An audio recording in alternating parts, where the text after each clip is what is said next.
Hey, this is Class Creatives, and in this video, we'll look into Pixar's creative process for the Toy Story series and how it has evolved over the past several decades and the impact it has had on the animation industry, along with what we can expect from its most recent installment.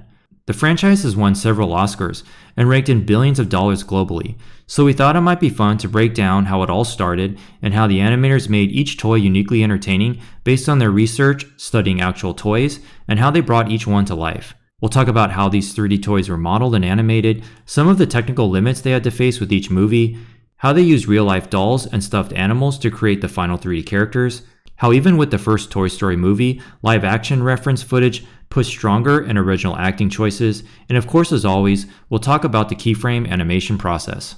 As you may already know, Toy Story was the world's first feature-length CG film, and we are going to start by diving directly into how they accomplished this. Through the initial animation tests, they wanted to see not only how the models would move and how usable they would be for an entire feature-length runtime, but most importantly, how does the character and the storyboards transfer to the screen through movement? The tests also sought out to prove whether an audience would sit through 70 minutes of computer animation. Once the actual rendered shots were presented to Disney, the doubts went away and the transition from 2D to 3D began. We can see in a dialogue test here with Woody using a line from Tom Hanks and Turner and Hooch as they sought out to find Woody's voice actor. Oh, no, you're eating the car! Don't eat the car! Not the car! Oh, you stupid dog! Simple boxy shapes were modeled by hand, however more organic surfaces were built with NURBS modeling. They even used clay models of objects such as character heads that were scanned into the computer with the digitizer wand. By scanning the surface of the clay model, the computer would draw surfaces between the points. Due to the limitations at the time for portraying humans, they were often in the dark and many shots only included their hands, legs, or feet. It wouldn't be until The Incredibles that Pixar would venture more into the 3D human model. And even the dog was limited to just flat textures instead of fur. Lots of assets were reused. Props were reused in other sets to populate shots. Sid's room had a lot of messy set dressing with cups and random objects placed to clutter it up. It's fascinating to see Pete Docter explain how 3D animation works, and breaking down the graph editor and pulling tangents to create weight with a rough 3D rig setup on what was at the time a state-of-the-art SGI workstation. Pete breaks down the concept of rough blocking, where starting with thumbnails gave him the storytelling poses, where he would then move to blocking in the 3D character by moving the character's body parts with what would be equivalent of just using the channel box in Maya today with no visible controllers. Getting the pantomime acting in first was critical before adding the face, which plus the body movements, just as how genuine 3D animation is done today. Nothing. I'm sure Andy was just a little excited, that's all. Too much cake and ice cream, I suppose. It's just a mistake. Their system was designed so that anyone who had never animated before could easily transition to the new medium. This was critical since most of the animators are coming from a completely 2D hand-drawn background. It's crazy to see what they were able to accomplish with quadruped animals like Scud and the creepy mutant babyface toy from Sid's room. Even way back then, they cheated the camera, pushing Woody into the ground to get just the right camera heights in the final cinematic camera, ensuring that what the audience saw was exactly what they wanted, ignoring a 3D space perspective view. Swapping character rigs were also used with the parachuting army men to get the shots they needed, again playing to the final cinematic camera that the audience sees. Animating camera plates and compositing tricks were used, as well as staging camera moves so shots could be cut correctly. In Andy's room, shots of all the toys became a lot more complex when it came to staging. Hey Mom, be right down. I've got to get Buzz.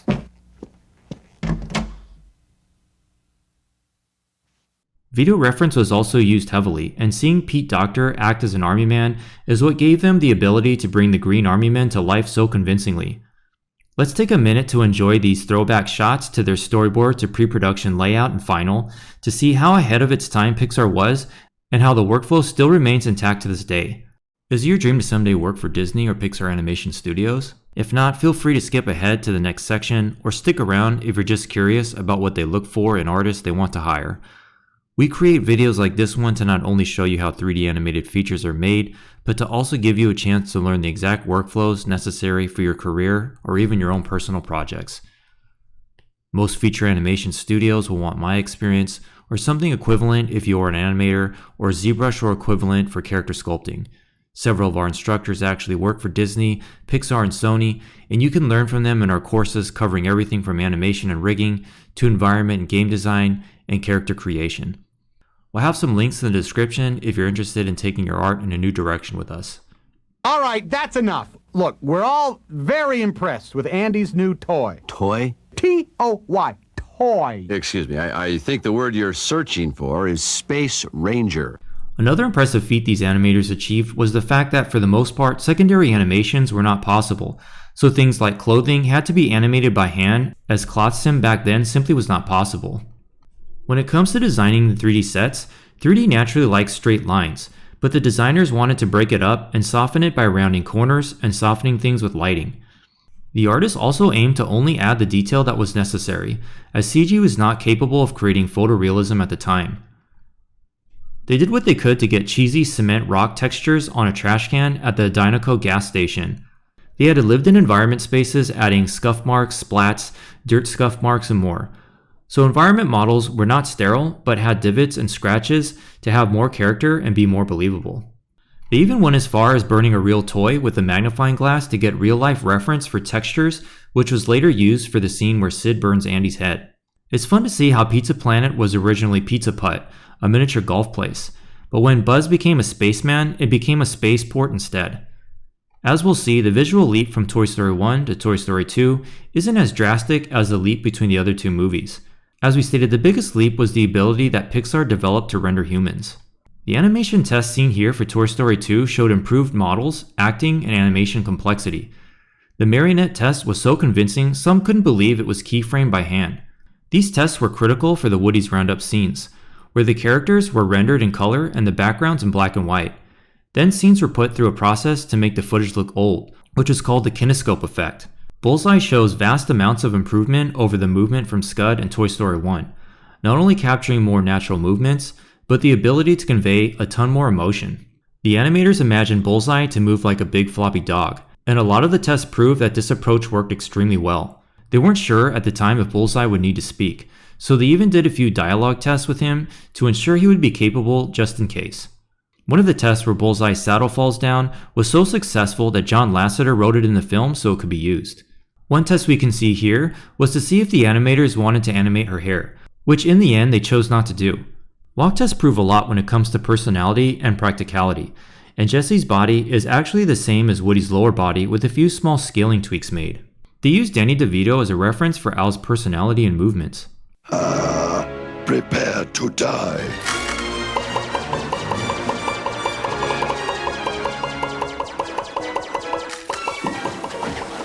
Hey, give me back my power module.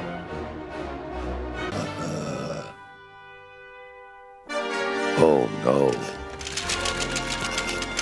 Like in all Pixar movies, video reference was a big part in getting the movements of characters genuine and just right.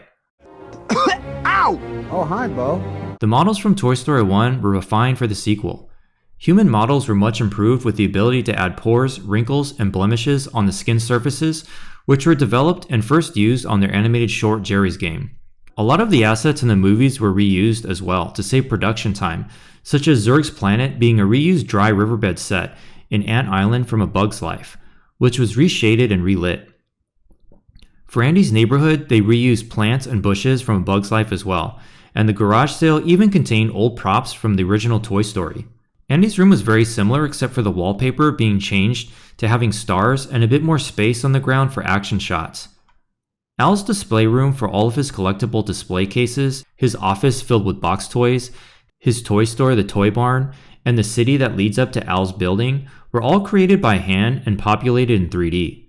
There were many more elaborate sets created for Part 2, as Pixar's ability to build in 3D scaled. In just a few hours, you'll be sitting around a campfire with Andy making delicious hot schmoes. They're called s'mores, Buzz. Right, of course. Perhaps one of the biggest waves we remember in the 3D animation community when Toy Story 3 was released was the infamous Carlos Baena Buzz Lightyear Spanish dance test. With improvements in modeling detail and rigging controls, animators were able to get a ton more expression and polish. The Toy Story 1 and Toy Story 2 characters, for example, only had 3 controls each in the brow, versus the Toy Story 3 characters could have up to 20 to 25 controls. For Buzz, they limited the brow control so he would maintain the toy look from the first two movies. The 11-year gap between Toy Story 2 and Toy Story 3 allowed improvements in lighting, rendering, particles, simulations, modeling, and more, resulting in a much larger visual improvement than what was seen from Toy Story 1 to Toy Story 2. Even in the animation tests alone, the additional fidelity can easily be seen here. The models for the toys were built from the ground up, with programs like Maya and even ZBrush, and they made conscious decisions on what elements of the characters should be kept and which should be scrapped. Human characters started to look a lot more realistic compared to what was possible in the first two movies, especially when it came to their clothes and hair getting realistic physics, and their skin had photorealistic shading. The skin also introduced subsurface scattering that they developed in Ratatouille. All of these advancements led to all the characters in the movie to be far more convincing visually. They created a massive amount of new characters and toys for the third movie, all with unique designs and movements to enhance their personalities to feel like toys that were alive. It's awesome to see the attention and detail that the artists took for each supporting toy character through various animation tests, just as if they were hero characters. In particular, the Ken and Barbie tests are really fun, as they have just enough movement to feel alive but still doll-like. When designing the new character Lotso, the designer used plush toys for reference, and they went as far as cutting pieces of fabric to determine where the stitch lines would fall as they designed the character. The early plush prototypes would help the team with his final design, but they also helped the animators with additional reference to study how a plush toy would move. Technological advancements from movies before Toy Story 3, such as The Incredibles, Ratatouille, and Monsters, Inc., all had a big part in the visual realism. Oh, no. Buzz, look, an alien! Where? With Toy Story 4, artists were now free to be creative with how limited and doll-like movements would be, and how human they were to get the perfect blend of both worlds. They focused more on the concept of physical limitations of specific toys, and then adapting the animation to the toy's anatomy and materials. They applied the idea of high-status people not needing to move, blink, or expend as much energy for the personality of Gabby Gabby. With the improvements in technology, visual storytelling was enhanced. They were able to use this for Bo Peep's skirt to add to her character. She had the ability to adapt her skirt to be a dress or a cape, and they were able to accomplish a much more realistic version of her. To bring Bo Peep's active personality to life, animators studied gymnasts, dancers, and figure skaters as reference for her movements to convey genuine acting and body weight mechanics.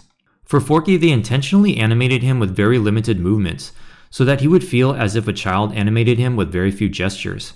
With Duke Kaboom, they animated him with his stance in mind, so he's posed to always fit on a bike, and due to this his walk is slightly off. He only has 2 hand poses, and it was Keanu Reeves' idea to have him use a lot of poses as he talks. The ventriloquist doll body drove everything with the head dragging behind. There was a crazy leap in animation controls, with over 7,000 controllers in Woody for Toy Story 4, compared to the 596 controllers in Toy Story 1. Once again, additional detail was given to the models of the toys. With Bo Peep in particular, the artists studied porcelain toys and their firing process. They looked at how the firing process smoothed out hard edges and resulted in small shapes, like fingers melting into each other. They also made sure to make the dolls feel worn down, with wear and tear, and even small cracks. They used broken porcelain video reference to study how it breaks to apply it directly to Bo Peep. Dozens of versions of Forky were made physically by the animators, and his final design was actually based on one of the physical models. They even went as far as using photoreal poured rubber shader material for the ground and the playground scene. They photographed the toys in real-world locations to get the lighting on them just right.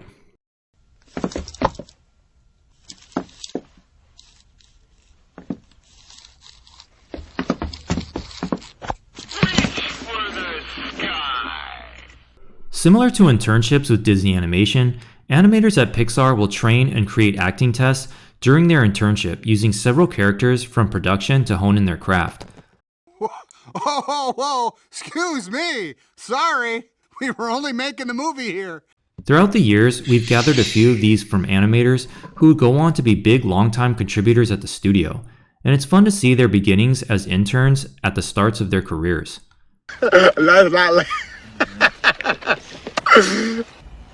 I'm boring you.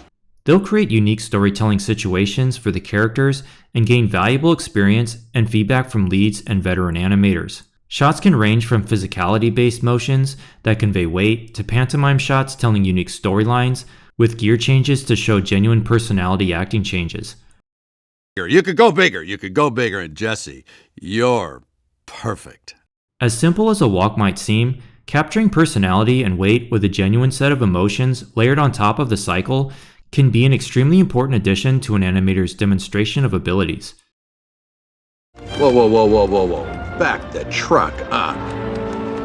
Look at that. These shots are not only useful for animators' personal demo reels for future career roles, but also are critical to helping them stand out during their internship, showcasing their range of acting abilities with 3D characters to land full-time positions at the studio. So capturing the unique set of acting abilities with various types of characters and situations is really important to open doors for further opportunities. Well, that about wraps up this video on the history of Pixar's Toy Story. The leap in technology and attention to detail from Toy Story to what we see today in 3D animation has taken massive leaps over the decades. Some argue that the storyline would have ended perfectly with Toy Story 3, and yet here we are on the 5th installment. What are your thoughts on the franchise? Should they continue to keep telling new stories about toys? We hope you enjoyed our insights and the research that we did for this video, diving into tons of Instagram posts, interviews, and documentaries to highlight Pixar's animations processed together. We did it the old-fashioned way with research and lots of notes and typing out a script. Pixar most likely has yet another massive release on their hands with Toy Story 5. Are you going to see it in theaters on release day? Or are you sitting this one out and keeping Toy Story 3 as the perfect ending to the trilogy? Let us know your thoughts in the comments. And don't forget to like and subscribe, and we'll see you in the next one. Perfect.